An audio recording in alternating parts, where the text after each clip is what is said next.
राष्ट्रीय सरचिटणीस विनोदजी तावडे या ठिकाणी आलेले आहेत। पुणे श्रमिक पत्रकार संघाच्या वतीने मी त्यांचं स्वागत करतो। आज आपण त्यांना वार्तालाप कार्यक्रमासाठी निमंत्रित केलं होतं। आपल्याला माहिती आहे की लोकसभेच्या निवडणूक चालू आहेत। आता त्यांनी आपल्याला विचारलं की काय वातावरण आहे, तर आपलं पुण्यातलं वातावरण तापलेलंच आहे, पण आपल्याला त्यांच्या प्रामुख्याने देशात काय चालू आहे, गेल्या 5 वर्षात तावडेंची भूमिका फार महत्त्वाची ठरलेली आहे।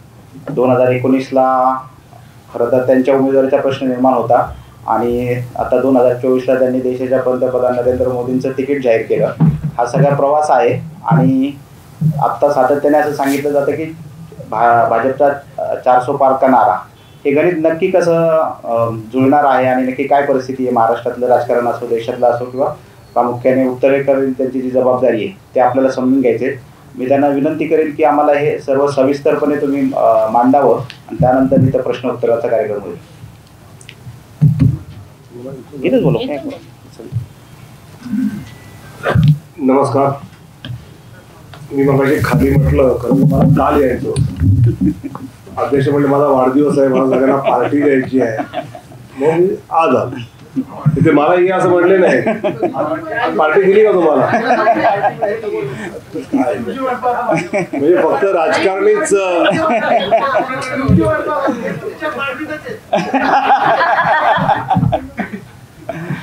आमच्या पार्टीत पण संकर्षण करायची कविता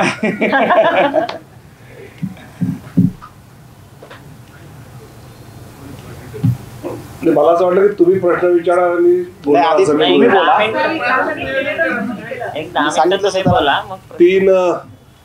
दोन फेजच्या निवडणुका झाल्या आहेत। तिसरी फेज आता 7 तारखेला होईल। तर या पहिल्या ज्या 2 फेज झाल्या आहेत त्यामध्ये गेल्या वेळच्या तुलनेचा जर विचार करायचा झाला तर गेल्या वेळी पहिल्या फेज मध्ये 21 राज्यात 102 जागांच्या निवडणुका झाल्या, ज्यात 77 भारतीय जनता पक्ष लढला होता आणि 25 आमचे मित्र पक्ष लढले होते। तर अशा 102 पैकी भारतीय जनता पार्टी 40 जागांवर जिंकली होती फेज 1 ला। फेज 2 ला 13 राज्यांमध्ये 89 जागांना मतदान झालं, ज्यातल्या 71 भारतीय जनता पक्ष लढला होता आणि आमचे मित्र पक्ष 18 लढले होते। त्यापैकी आम्ही 58 भारतीय जनता पक्ष जिंकला होता। आणि आता तिसऱ्या फेजला जे मतदान होईल त्या 12 राज्यातल्या 94 जागांचं मतदान आहे, ज्यात 82 भाजप लढला होता आणि एनडीए मित्रपक्षा त्यातला 12 लढला होता, 94 जागा, ज्यातल्या 72 जागा भारतीय जनता पक्ष जिंकला। तर या सगळ्या तिन्ही फेजच्या निवडणुकांच्या तयारीसाठी म्हणून माननीय पंतप्रधानांनी 76 सभा घेतल्या आणि 8 रोड शो केले।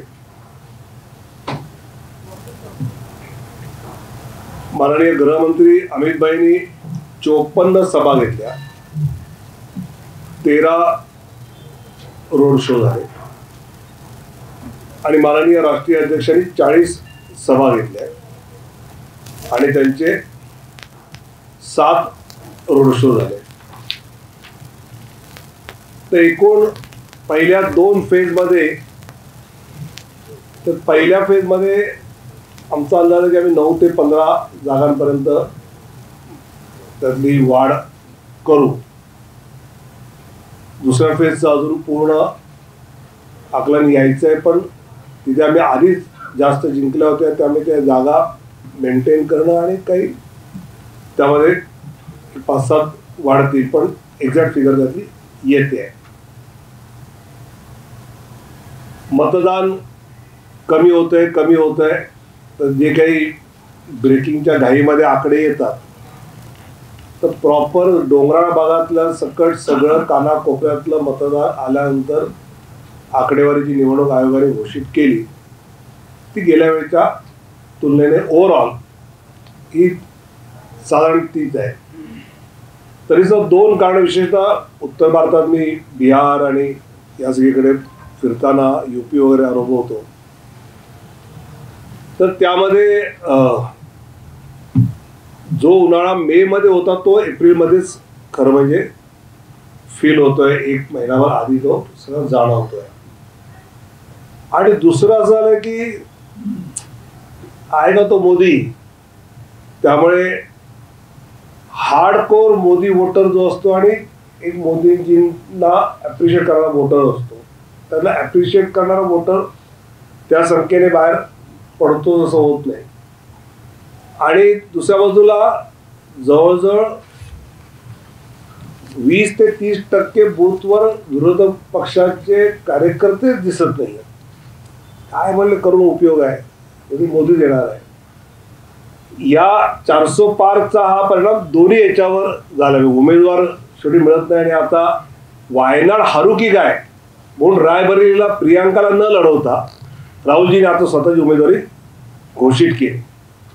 आता प्रियांकाजी लढणार असं चाललं होतं, जवळजवळ त्यांच्या नक्की झालं होतं, पण वायनाडला ज्या प्रकारचं चित्र उभं राहिलं त्यातून त्याने एकदम रायबरेलीकडे आपली सिक्युअर्ड जागा समजून, अमेठीमध्ये तर गेल्या हरलेच होते, त्यामुळे यावेळी पुन्हा अमेठीत न करता त्या शर्माजीला तिथे आता उभं करतात आणि हे स्वतः राहुलजी रायबरेलीमध्ये उभं राहत आहेत. हे चित्र आहे. अनेक उमेदवार जर आपण काँग्रेसचे विशेषतः पाहिले तर लढायला इच्छुक नव्हते, पण त्यांना आता लढलं पाहिजे असं सांगितलं गेलं. तर हे चित्र 400 पारच्या जो काही नारा सुरू आहे त्याला धरून देशभरामध्ये आपण नक्की पाहतोय. आणि या सगळ्या याच्यामध्ये भाजपच्या मतदाराला आम्ही आवाहन केलंय की जागा येईल पण ती चांगल्या लीडने येणं आणि आपला मोदींसाठीचं आपलं योगदान हे झालं पाहिजे. यासाठी चांगल्या संख्येने मतदान करा असं आवाहन आम्ही मतदारांना करतो आहोत. प्रचारामध्ये देशभरात पाहिलं तर वेगवेगळे मुद्दे सगळ्या स्तरावर आहेत. भारतीय जनता पक्षाने तर फेज वाईज कुठले मुद्दे कसे याची आधीच आखणी केली आणि त्याप्रमाणे ते आम्ही मांडतो सुद्धा आहोत. त्या राज्यांच्या मतदाराला अनुसरून ते मुद्दे हे त्यातले स्वाभाविकपणे पुढे येत आहेत. काँग्रेसकडनं एक प्रयत्न चाललाय की भारतीय जनता पार्टी घटना बदलणार आणि म्हणून त्याला 400 पार पाहिजेत अशा पद्धतीचा एक प्रचाराचा ते प्रयत्न करतायत. पण त्यालाही तसंच उत्तर मीडिया, इलेक्ट्रॉनिक मीडिया, सोशल मीडियामधला मोठ्या प्रमाणावर नेते देत आहेत, कार्यकर्ते देत आहेत की ज्यावेळी घटना निर्मितीला 60 वर्ष झाली त्यावेळी नरेंद्र मोदीजी गुजरातचे मुख्यमंत्री होते, तर त्याने गुजरातमध्ये घटनेची हत्तीवरनं मिरवणूक काढली, ते पुढे चालत होते. भारतीय जनता पक्षाने आपलं संकल्पपत्र 14 एप्रिलला घटनेला साक्ष ठेवून मंचावर प्रकाशित केलं. काँग्रेसने 80 वेळा घटना बदलली आणि भारतीय जनता पक्षाने गेल्या 10 वर्षात पूर्ण बहुमत असताना आणि 370 सारखा निर्णय करत असताना असं कुठलाही प्रयत्न केला नाही. हे लोकांसमोर आहे. आणि काँग्रेसने तर भारतरत्न डॉक्टर बाबासाहेब आंबेडकरांना भंडाऱ्यातनं तिकीट दिलं आणि पाडलं, हेही लोकांना चांगलं आठवतं. त्यावेळी डॉक्टर मुखर्जींनी बंगालमधला मग त्यांना या सगळ्या याच्यावर आणलं होतं. त्यामुळे हा प्रचार ते करतायत, पण तो काय अजून तसा पकडत नाही. काँग्रेसच्या आपण जाहिराती पाहतो, कुठेही सोनियाजींचा फोटो नाही, राहुलजींचा फोटो नाही किंवा खडगेजींचा फोटो नाही. ही बहुधा पहिली निवडणूक आहे की ज्यात फोटो टाकला तर मतं कमी होतील, त्याच्या मुद्द्यावरच जाऊया अशा काँग्रेसच्या प्रचार समितीने नेत्यांना बहुधा कन्व्हिन्स केलेलं असावं.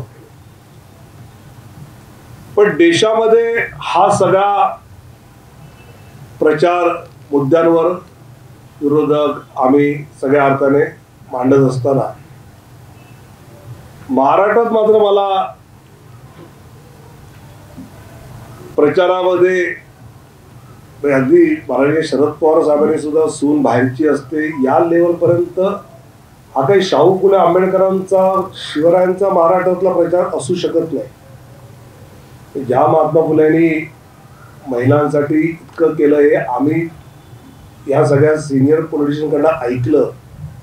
त्यांच्यामुळे असं वक्तव्य येणं की शिवसेनेचे संजय राऊत साहेब ज्या प्रकारचं अमरावतीच्या उमेदवारांना बोलले, ही शब्दवाली कधीच महाराष्ट्राच्या प्रचारात ऐकायला वाचायला मिळत नव्हती. आणि त्यामुळे महाराष्ट्राचा प्रचार जो मुद्द्यांवर गेला पाहिजे, शेवटी लोकसभेचं मतदान आहे, लोकसभेच्या मतदानामध्ये मोदींना निवडायचं का राहुल गांधीला निवडायचं हा लोकांना निर्णय करायचा आहे. आणि त्या अर्थाने काही मुद्दे मांडणं जे अपेक्षित लोकांना असू शकतं, दुर्दैवाने तसं काही इथे चित्र दिसत नाही आहे. आणि त्यामुळे मला असं वाटतं की एका बाजूला भारतीय जनता पक्ष NDA म्हणून आम्ही गेल्या 10 वर्षातली कामगिरी त्याच्या आधीच्या 10 वर्षात तुलनेत काय काय झालं ही प्रॉपर त्यामधली मांडतो. आणि पुढे 2047 पर्यंत काय विजन आहे याची मांडणी. या सगळ्या अर्थाने मला असं वाटतं की लोकांसमोर जात असताना या मुद्द्यांच्या आधारे जाणं, त्या मुद्द्यांवर स्वाभाविकपणे मतदाराने आपलं मत व्यक्त करणं आणि मतदान करणं हे अपेक्षित आहे. आणि ज्यावेळी आपण भारतीय मदर ऑफ डेमोक्रेसी आहे असं म्हणतो त्यावेळी लोकांना ही अपेक्षा या पद्धतीची असते. आणि त्यामुळे मग पण UP आहे, बाकी ठिकाणी आहे, या सगळ्या ठिकाणी पाहत असताना खूपच चर्चा मुद्द्यांच्या आधारे होत असताना आपण पाहतो. एकूण देशभरामध्ये पाहिलं तर यावेळी आसाम, बंगाल, ओरिसा, तेलंगणा, आंध्र यामध्ये बऱ्यापैकी जागा या वाढलेल्या दिसतील. केरळ, तामिळनाडूमध्ये काही जागा यावेळी नक्की निवडून येतील त्याच्यामध्ये. आणि बाकीच्या जे राज्य आहेत त्या राज्यांमध्ये गुजरात पूर्ण आहे, राजस्थान पूर्ण आहे, मध्य प्रदेश पूर्ण आहे, तर या सगळ्या UP मध्ये वाढतील यावेळी. UP मध्ये 80 पैकी 70च्या वर 72, 73, 74च्या पर्यंत जाऊ शकतात. इतकं आज एक चांगलं वातावरण देशभरामध्ये पाहायला मिळतं आहे. त्यामुळे या लोकसभेमध्ये NDA चांगल्या जागा घेऊन निवडून येईल आम्हाला विश्वास आहे. आणि जे देशात जे राष्ट्रात आहे तेच महाराष्ट्रात सुद्धा नक्की दिसेल. तुम्ही आता म्हटला की UP जागा वाढणार नाही. दरवेळेस मोदी 2 मतदारसंघात तरी असतात, वाराणसीच का? 2 महिने कुठे 14ला होते. हा 14ला 2 महिने नव्हते. पण आता जे आहे त्यांनी जो गुजरात सोडून आता ते वाराणसीमध्ये पण त्यांनी जे पूर्णपणे आता पकड केलेली आहे. तुम्ही सुद्धा जाहीर करताना वाराणसीत असं काय बघितलं की आता आपल्याला आता UPतच गरज पूर्ण मोदींना वाराणसी मतदारसंघाचा पूरक काय ठरला? मला असं वाटतं की एकदा निवडून आल्यानंतर त्यांनी जर ठरवलं की बा उत्तर प्रदेश सारख्या प्रदेशातून आपण खासदार म्हणून निवडून यावं, तिथल्या लोकांशी त्यांचा एक कनेक्ट चांगला पद्धतीने झालेला आहे. अगदी ते ठरवून गेले वर्षभरात दर महिन्याला एक आमच्या बूथ प्रमुखाने याच्यावर टिफिन बैठक करणं, अशा याच्यामध्ये कनेक्टेड आहेत. त्यामुळे वाराणसी काय अमुक एक कारणाने आहे असं नाही, तिथे गेल्या निवडून येतात त्यामुळे पुढे तिथे आहे. राजकीय दृष्ट्या काहीतरी तिथं असेल ना, कारण सगळ्यात जास्त संसदेत तिथले सीट आहेत. नाही, एकदा अटलजी आमच्या एका बैठकीत बोललेलं मला आठवतं. ते मला अटलजी म्हणले होते की दिल्ली का रास्ता यूपी से जाता है. पण ते मला असं वाटतं की त्याच्या आधी ते सगळे पंतप्रधान युपीतले झाले असा उल्लेख करत त्यांनी मांडलं. पण नंतर नरसिंहराव पण झाले, बाकी झाले, असं काही त्यातलं एक वेगळं त्याचं महत्व आहे.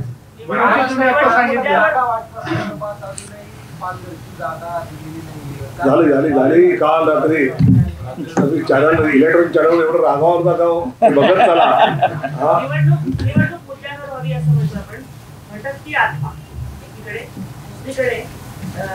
उद्धवजींबद्दल माझ्या मनात राग नाही. एक सॉफ्ट स्टेटमेंट पंतप्रधानांचं आलेलं आहे आणि भविष्यातल्या काही गोष्टींचे संकेत आहेत. कारण नितीश कुमार किंवा ऑपरेशन लोटस जे झालं त्यांना परत आणण्यामध्ये तुम्ही खूप प्रमुख भूमिका निभावलेली आहे. काय नेमकं महाराष्ट्राची, कारण महाराष्ट्रामध्ये जी परिस्थिती आहे ती फक्त काही अंदाज आलाय, भविष्याचा वेग झालाय आणि त्यामुळे असं काही दिसत नाही. एक प्रश्न लोकसभेनंतर उद्धव ठाकरे आपल्यासोबत येऊ शकतात असं काही मला दिसत नाही. काल पंतप्रधान नरेंद्र मोदींचा जो इंटरव्ह्यू झाला टीव्ही 9 त्यामध्ये त्यांनी म्हटलं की जेव्हा उद्धव ठाकरे संकटात असतील तेव्हा देशासाठी धावून जाणारा पहिला असेल आणि ते काही माझे शत्रू नाहीये. याचा अर्थ शिवसेनेसाठी भाजपचे दरवाजे खुले असतात. त्यांचं असं स्टेटमेंट ममता दीदींविषयी आलं होतं, ऐकलं होतं तुम्ही. पण ते व्यक्तिगत राजकारण कधीच करत नाही. मला असं वाटतं की आता अकाली दलाचे ज्यावेळी बादल वारले तर त्यावेळी स्वतः त्या सगळ्या पूर्ण प्रोसेशनमध्ये पंतप्रधान वेळ करून राहिले, कारण त्यांचं सरचिटणीस असताना नातं होतं त्यांच्याबरोबर. तर असं मला वाटतं ते रिलेशन त्यातलं मेंटेन करतात.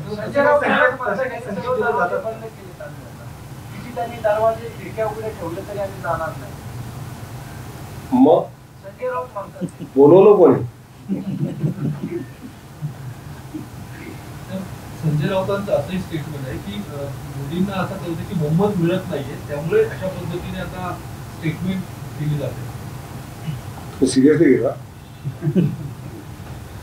तुम्ही आता सांगितलं की दक्षिण भारतात मोठ्या संख्येत त्यावेळेस उमेदवार निवडून येतील, तर काय स्थिती आहे? आणि दुसरं एक बोललं जात होतं की पंतप्रधान नरेंद्र मोदी कदाचित दक्षिण भारतातनं पण एक दुसरी जागा लढवतील, पण तसं काही दिसलं नाही. काय नेमकी भूमिका होती आणि त्याच्यात आत्ताची स्थिती कशी आहे? हे कोण म्हणतंय मला कळत नाही. इकडनं लढतील किंवा असं आहे, असं कुठे काहीच ठरलं. महाराष्ट्रात 5 टप्प्यांमध्ये थोडं जरा लेफ्टिस्ट होतो मी, जरा राईटिस्ट आहे.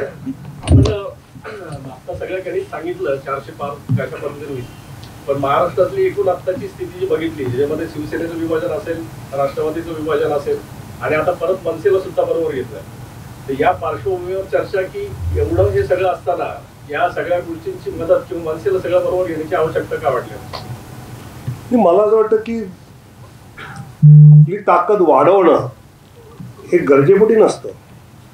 एखाद्या चांगल्या विकसित भारताच्या योजनेमध्ये कोणाला यायचंय आणि त्याचं येताना जे विचार आपल्याला पटत आहेत तर घेतलंच पाहिजे. याला जोडून आहे 1.5 वर्षापूर्वी आपले अध्यक्ष राष्ट्रीय म्हटले होते शिवसेना संपली आहे, बाकीचेही लोकल पक्ष संपतील. आणि आत्ताच जे यांनी जे मांडलं की छोटे पक्ष जे आहेत त्यांना आपण घेतोय सगळीकडे, ह्याच्यात कॉन्ट्रावर्सी वाटत नाही का हवा जरा खाली आली असं वाटतंय? पुन्हा तेच मला असं वाटतं की समजा उद्या जाणकारांना आम्हाला पाठिंबा द्यायचा, आमच्यावर यायचं आहे, तर आम्ही घ्यायचं नाही. राजकारण बेरजेचं करायचं का आपलं आपलं हे करायचं? मनसेचे राज ठाकरे तुमच्याकडे आले होते असं कुठले नाही, स्वाभाविक म्हणजे चर्चा नेत्यांची होते त्या स्थानिक याच्यात ती होतच असते. कधी हे जाता एकनाथ शिंदे त्यांच्या घरी जायचे, देवेंद्रजी जायचे, ते कधी त्यांच्याकडे जायचे. होईल आता की स्वतःच म्हणले आहेत, आता त्यात काय राहिलं? महाराष्ट्र प्रदेशचा विरोध आहे, कोणाचाही विरोध नाही. महाजननी जाहीर स्टेटमेंट केलं. बावनकुळे देवेंद्र फडणवीस यांचा विरोध नाही. त्यामुळे त्यात काही अडचण येईल असं मला वाटत नाही. गिरीश महाजन, तुम्ही केंद्रात असतात, तुम्हाला बऱ्यापैकी माहिती असेल म्हणून गेले 1-1.5 वर्षामध्ये जे महाराष्ट्रामध्ये घडलं त्यामध्ये म्हणजे शिवसेना फुटली, त्यानंतर मग राष्ट्रवादी फुटली, स्वतः देवेंद्रजी म्हटले की मी 2 पक्ष फिरून सत्ता बनवली आहेत. तर हे सगळं लक्षात घेता हे सगळं करण्याची किंवा घडवण्याची केंद्रातली इच्छा किंवा सूचना होती का की देवेंद्र फडणवीसांची महत्वाकांक्षा होती? तुम्हाला असं वाटतं का की आमच्या इथे निर्णय केंद्रीय नेतृत्वावर चर्चा न करता होतो? नाही म्हणून मी उत्तर त्यात तुम्ही आलं उत्तर आलं ना, आता उत्तर आलं ना. सांगितलं आम्ही टीम वर्क आहे, केंद्रीय नेत्यांवर आम्ही चर्चा करून निर्णय घेतो. सगळे निर्णय फडणवीसांच्या हातात नाही. कुठल्या म्हणजे बिहारचा सम्राट चौधरीच्या हातात सगळे निर्णय नसतात. नाही, मी महाराष्ट्रातलं बोलतो. मी राष्ट्रीय सरचिटणीस आहे ना. मला काय वाटतं की पुन्हा आता तुमचं ना राज्यातल्या राजकारणासारखं झालंय. पुण्याच्या पत्रकारांचं एक ज्या स्तराचं आहे की नाही, की मला असं वाटतं की एक कधी वाक्य घेतलं ते चालवलं यात काही मजा नाही. आपला थॉट काय आहे तर थॉट भारतीय जनता पार्टीच्या प्रत्येक प्रदेशाचा नेतृत्व केंद्रीय नेतृत्वावर चर्चा करूनच निर्णय घेतात. अजून तरी तसंच आहे. या घडामोडींकडे म्हणजे फडणवीसांनी जे काही चाल खेळली किंवा जे ज्या पद्धतीचं केलं त्याकडे फडणवीसांचं हे सुडाचं राजकारण आहे असं देखील बघितलं जातं, कारण त्यांना कधीतरी मुख्यमंत्री पदापासून दूर व्हावं लागलं होतं. मला असं वाटतं की देवेंद्रजींच्या सुडाचं राजकारण अजिबात नाही, नाहीतर ते मुख्यमंत्री झाले असते. स्वतः बोलले की मी बदला घेतला. तो अर्धा तास सगळ्या हो म्हणजे पक्षाने घेतलंच ना. मला असं वाटतं की जर युती म्हणून तुम्ही लढता, युती म्हणून लढल्यानंतर तुम्हाला मतं मोदींच्या नावाने तुम्ही घेता, आम्ही पण बाळासाहेबांच्या नावाने काही मतं नक्की घेतली असतात, आणि मग तुम्ही नंतर सत्तेसाठी युती जी आहे ती तोडून जाता, ही जी गद्दारी आहे त्याचा पूर्ण समाचार घेणं याला सूड नाही म्हणत.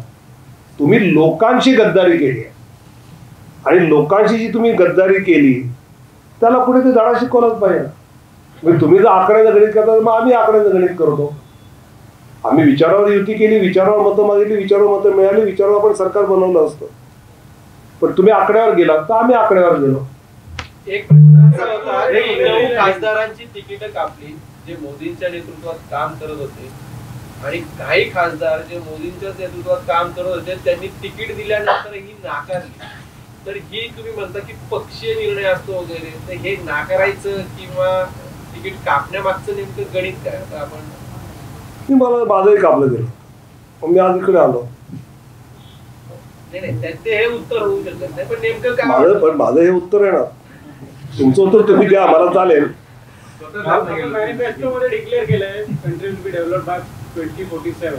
आत्ताचा डेव्हलपमेंटचा रेट बघता किंवा करंट कॅपिटल बघता, जीडीपी बघता, तुम्हाला खरंच वाटतं का फक्त इलेक्शन पुरतं आपण म्हणून $13,000? मुळात आम्ही इलेक्शनसाठीच्या हे मॅनिफेस्टो मतांसाठीच नाही, तर ती आमची विजन आहे. मला आठवतं 2.25 वर्षापूर्वीची घटना असेल, हैदराबादला आमची राष्ट्रीय कार्यकारिणीची बैठक होती आणि मी त्याच वेळी आम्ही लोकसभा प्रवास योजना सुरू केली, ज्यात 160 लोकसभा गेल्या वेळी ज्या आम्ही हरलो होतो त्याचं काम आम्ही त्यावेळी सुरू केलं होतं आणि त्या मी संयोजक होतो अखिल भारतीय स्तरावर.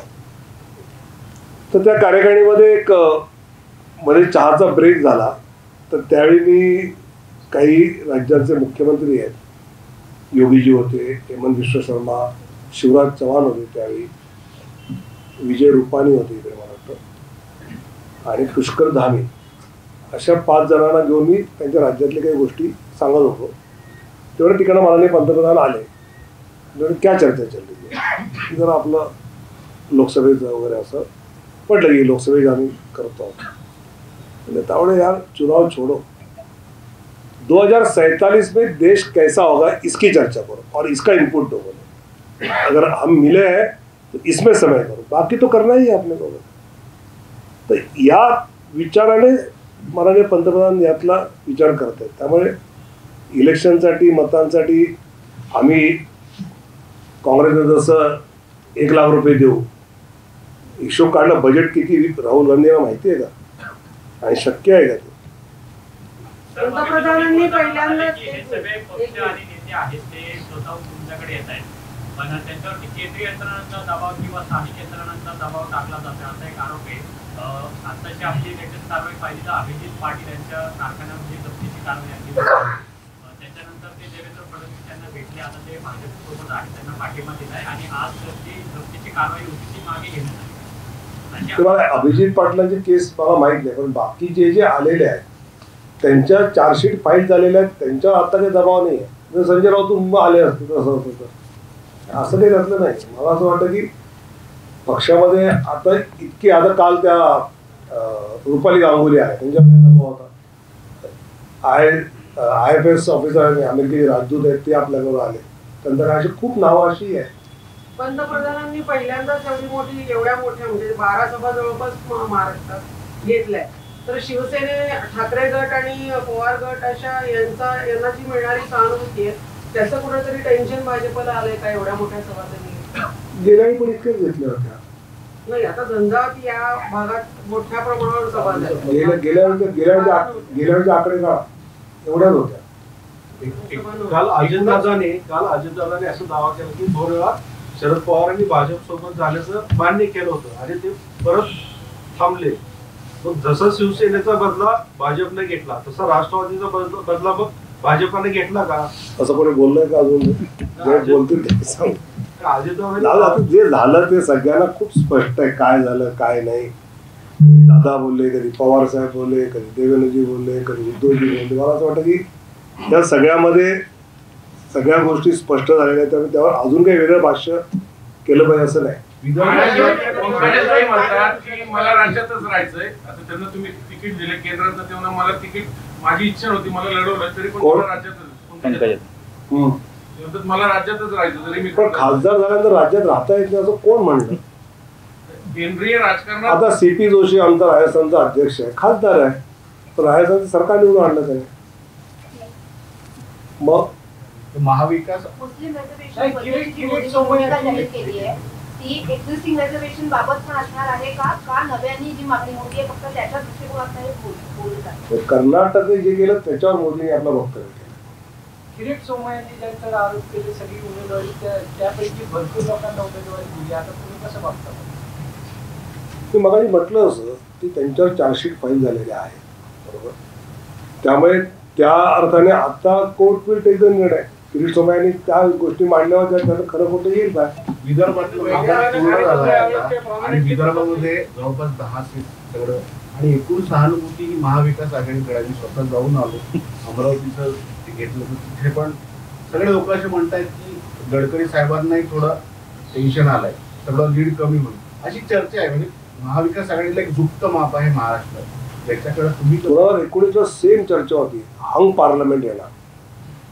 सेम 2 मोठ्या एक चॅनलचे आणि पेपरचे संपादक यांनी महाराष्ट्र दौरा करून त्यांचे रोज यायचं. ते माझ्या मित्राचं मला भेटीत म्हणायला की अवघड आहे, इतकं सोपं नाही. आणि मग त्यामुळे आम्ही पण बीत 270 वगैरे बोलताना फक्त आम्ही तर म्हणाले की 300+ ये आज लिख के लो मेरे से. आणि खरंच झालं.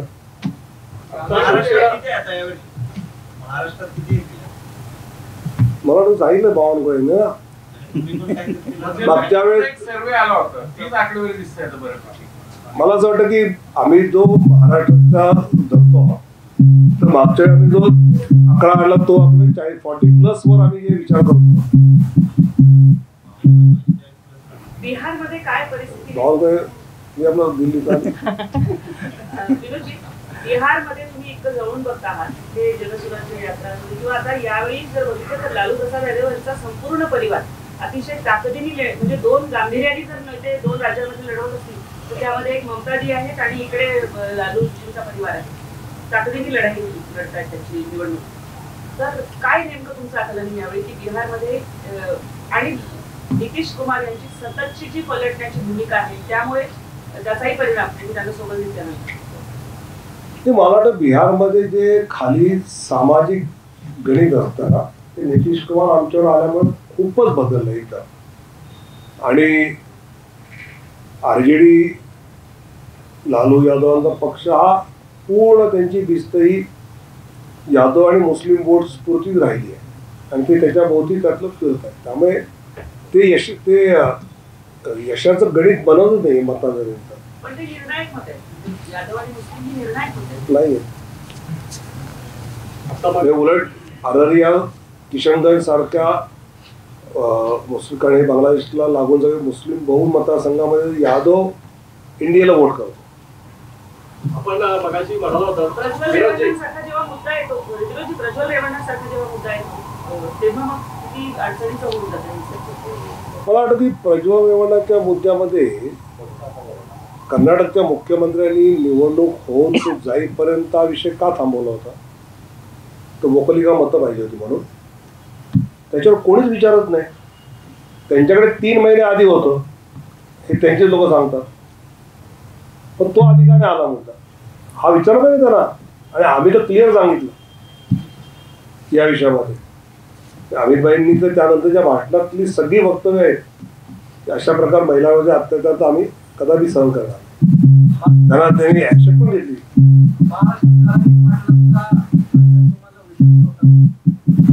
पण जरांगे पाटलांनी आता तो मुद्दा त्यांचं आंदोलन हे निवडणुकीपासून बाजूला ठेवलंय आणि त्यांनी समाजात राहिली. तुम्हाला वाटेल त्याला मतदान का?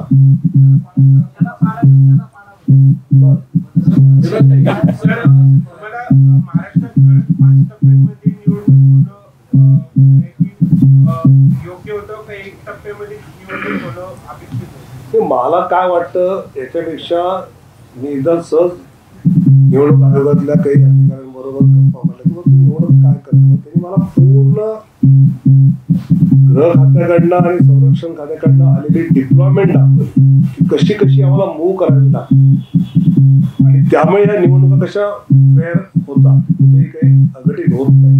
त्यामुळे त्या आणि निवडणुका आहेत म्हणून सीमेवर तर कमी करता येत नाही, त्या लॉ अँड ऑर्डर तर बाकी कमी करता येत नाही, ठेवावंच लागतं. तर त्याची ती ऍडजस्टमेंट. आपण मगाशी बेरजेचं राजकारण सांगितलं महाराष्ट्रातलं. आता आताच लोकसभेच्या वेळेस बघितलं तर हे सगळे पक्ष बरोबर आल्यानंतर काही जागांचं निश्चितीकरण करण्यासाठी अजूनही प्रॉब्लेम शेवटपर्यंत येत होते. विधानसभेला हे सगळे पक्ष बरोबर घेऊन आपण एकत्रितपणे निवडणुका लढवणार आणि समजा लढवल्या तर आपल्या भाजप म्हणून जे पक्षाचे जे काही सगळे त्याच्यावरचा परिणाम जो असेल तो कशा पद्धती हे याच्याकडे कसं बघतोय? लोकसभेतला अनुभव घेता मी विधानसभेची तयारी लगेच लोकसभा झाल्याला चालू करू, काय काळजी करू. त्यामुळे यावेळी तितकं पेंडिंग ठेवणारच नाही. गेल्या लोकसभा निवडणुकीमध्ये बारामतीत सुनेत्रा पवारांना उमेदवारी देण्यासाठी भाजपचा दबाव होता की भाजपने तो आग्रह. अजितदादा कोणाला दबाव ऐकतात का? शरद पवार साहेबांचा नाही ऐकला काय? पण तुम्ही पुण्यातलं पत्रकार अजितदादा ओळखत नसते तर अवघडच आहे. भाऊ म्हणतात. आता अजितदादाचे कुठले भाऊ कुठे आहेत आणि ते काय बोलतात तुम्हाला माहिती आहे. गेल्या लोकसभा पण तुम्ही अजून अजितदादाला ओळखलं नाही. त्यांचा चांगला मित्र आहे ते ओळखलं. गेल्या लोकसभा निवडणुकीमध्ये भाजपच्या विजयामध्ये महिला मतदारांचं याही पण आहे आणि चांगलं आहे. त्यावेळेला पण पहिल्या 2 फेजमध्ये बऱ्यापैकी मतदान झालं. भाजप कसं बघतंय महिला मतदारांकडे पुढच्या फेजसाठी? नाही, सगळ्याच फेजमध्ये या निवडणुकीत महिला मतदार आणि फर्स्ट टाइम वोटर हा मोठ्या संख्येने मोदींच्या सगळ्या कार्यशैलीवर, सगळ्या विकसित भारतच्या संकल्पनेवर चांगल्या, म्हणजे मी तर बिहारमध्ये पाहिलं की घरातल्या पुरुषांनी सांगितलं की इकडं मत द्यायचं आहे, पण तरी महिलांनी मोठ्या प्रमाणावर भाजपला मतदान केलेलं आहे. आणि ग्रामीण भागात बिहारमध्ये असं होणं ही खूप मोठी गोष्ट आहे. आपण बघितलं की पहिल्या 2 फेजेसमध्ये वोटर टर्नआउट जो होता तो अराउंड 63% होता. याच्यावरती फडणवीस साहेबांनी एका ऑस्ट्रेलियन मॉडेलचा एक्झाम्पल देऊन असं सांगितलंय की वोटर टर्नआउट जर वाढवायचा असेल तर त्याच्यासाठी ऑस्ट्रेलियन मॉडेल आपण इम्प्लिमेंट करू शकतो. मायनर पेनल्टीज असतात ज्या सिटिझनवरती अवलंबून असतात, सिटिझनचं मायनर पेनल्टीज दिल्या जातात. भारतात हे शक्य आहे का? आणि जर नसेल तर मग वोटर टर्नआउट वाढवण्यासाठी काय करायला? पण वन नेशन वन इलेक्शनच्या चर्चेच्या वेळी हाही मुद्दा त्यातला टर्नआउटचा अधिक आलेला आहे. त्यामध्ये नोटाही असेल, पण ॲडिशनली काही त्यात करता येऊ शकतं का असे काही सजेशन त्याच्यासह आले आहेत. पण केलेलं चांगलं राहिलं सगळ्यांनाच वाटतं. हेलिकॉप्टरच्या घटना वारंवार घडतायत, काय सुरक्षितता धोक्यात जास्त वाटत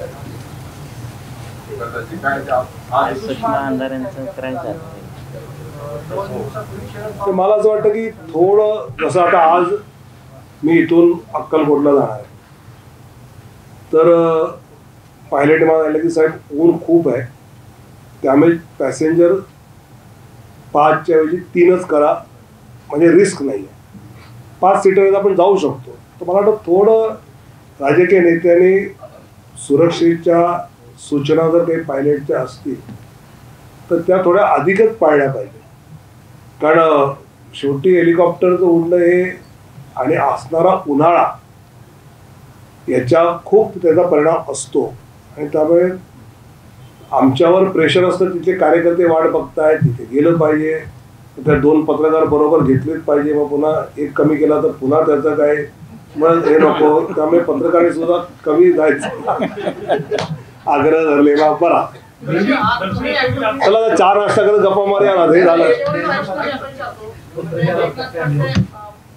5 वर्ष बाजू पडले होते ते भाजपकडे येत आहेत. पंकजा मुंडे बाहेर गेलेल्या होत्या, पक्षामध्ये थोडंसं बाजूला पडलेल्या अशा होत्या. विनोद तावडे ऍक्टिव्ह झाल्यानंतर परत फडणवीसांनी जे बाजूला केले ते परत पक्षाच्या मुख्य प्रवाहात येत आहेत.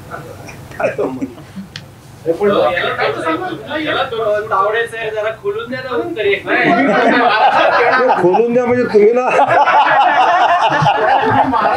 कळलं ना.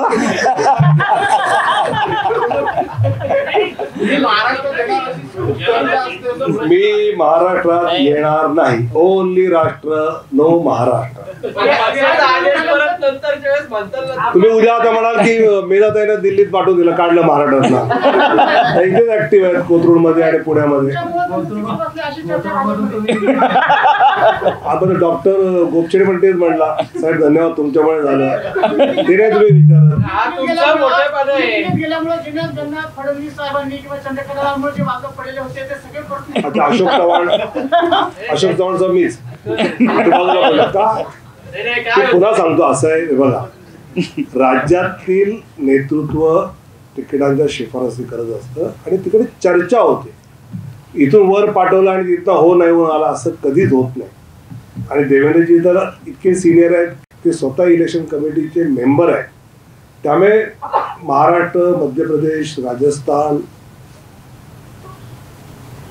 त्यानंतर गुजरात या सगळ्या राज्यात तर त्या लिडरशिप नीट चर्चाच होत असते. त्याच्यामध्ये बाकीच्या राज्यातही होत असते, पण कधी कधी ओव्हरऑल करावं लागतं. पण नॉर्मली महाराष्ट्र या विषयामध्ये ओव्हरऑल कधी होत नाही, चर्चा होत होते. वेळ लागतो, वेळ देतो. एकाने आंबे पाडायचे दुसऱ्याने गोळा करायचा अशी काही टेक्निक. मी आंबा काढतो मीच खातो. कोकणातला माणूस आहे मी. राजस्थान आणि हे इतकं बिहारचं मध्ये सगळं चालू असताना चंदीगडची एक महापौर सीट खरं म्हणजे एवढी तुम्हाला इतकी महत्वाची का वाटली ऑपरेशन? मला असं आहे की अजून सुप्रीम कोर्टाचा पूर्ण यांनी पूर्ण व्हायचं, त्यामुळे त्या ह्याच्यावर मी बोलत नाही. आम्ही कुठली निवडणूक सिरियसली घेतो. सुरुवातीला बोलताना आपली बार 405 कार्यामुळे लोकांमध्ये काय म्हटलं की हायगड मोदी अशी एक समज आहे आणि त्यामुळे जी आहे मतदारांमध्ये आहे, विरोधकांमध्ये आहे आणि तुमच्या कार्यकर्त्यांमध्येही दिसते. साधारण ते चित्र सगळीकडे दिसतंय. त्याला कसं टॅकल करताय तुम्ही? आपली बार हे अडचणीचं ठरतंय का? पुण्यातला पत्रकार हुशार कसा असतो. मी काय बोललो तेच बोलले, रेकॉर्डेड आहे आणि तुम्ही जे बोला ते रेकॉर्डेड आहे. आणि तसं जर नसेल तर काय देणार, अध्यक्षांची पार्टी तुम्ही देणार. मी असं म्हटलं की जो मतदार आहे, ऍडिशनल टक्का जो असतो, जो अधिक येऊन बाहेर वोट करतो, तर मोदी येणारच आहे असं त्याचं असतं. कार्यकर्ता, लिथार्जी हा शब्द वापरला नाही. त्यामुळे उलट पहिल्या फेजला कमी झाल्यामुळे कार्यकर्ता आमचा अजून जोशात आहे. त्याच्यामुळे तर अजून वोटर बाहेर काढतो.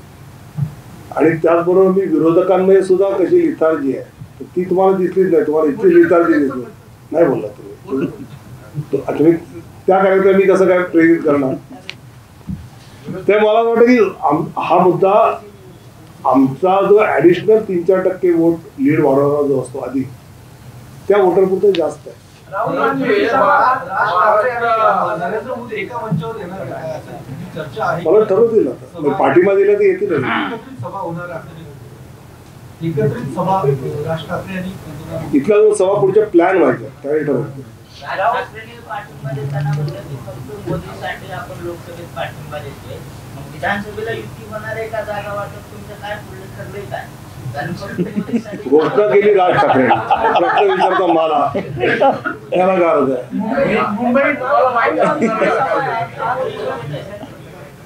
चला आता खाली गप्पा परत करूया. मुंबई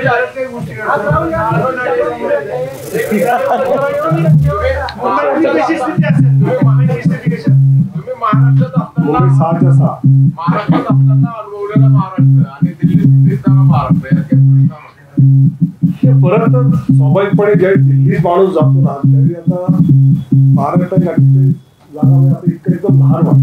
युती 80 ला पुन्हा बिहारमध्ये जर काम करताना मतांचं गणित वेगळ्याच लेवलला विचार करावा लागतो. महाराष्ट्रामध्ये तसं सोपं आहे. तर अशा खूप गोष्टी आहेत की ज्या तिकडे गेल्यानंतर तुमचा बघण्याचा एक दृष्टिकोन त्याच्यामध्ये खूप फरक पडतो. पुण्यात एक आपण स्मार्ट सिटी प्रोजेक्ट देशाचा पुण्यात टेस्कोसला आहे. बस शेवटचा एक शेवटचा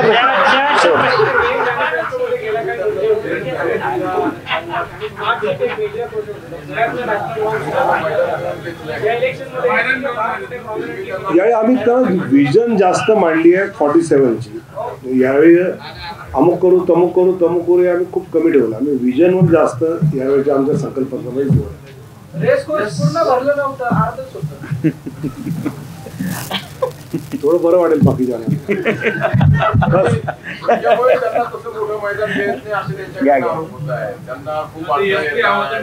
चला चला रेस्को देतो मिळून.